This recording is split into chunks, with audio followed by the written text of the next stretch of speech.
But with a new Congress now up and running, there is new talk of deep budget cuts on the horizon, and that raises concerns about the military. Could defense cuts be on the table? Mike Gooding has the latest. One of the promises that Kevin McCarthy made to secure the House speakership was to cut overall government spending to fiscal year 2022 levels.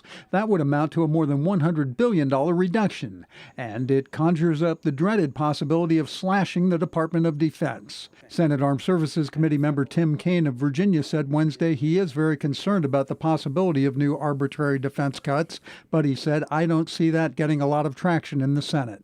It is basically bringing sequestration back. And, I hope that instead of budgeting by a random number, we budget by what the need is. Freedom Caucus members and other far-right House Republicans have also complained about the scope of U.S. military aid to Ukraine, which will total more than $45 billion this year.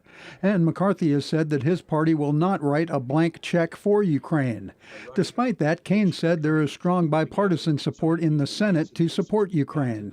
We've got to show the world that the world's greatest democracy will not turn a blind eye when another democracy is invaded illegally by an authoritarian nation. We owe that to Ukraine, who's an ally, but we also owe it to the other democracies around the globe. Mike Gooding, 13 News Now. The White House is opposing cuts to the military, saying in a statement, "This push to defund our military in the name of politics is senseless and out of line with our national security needs."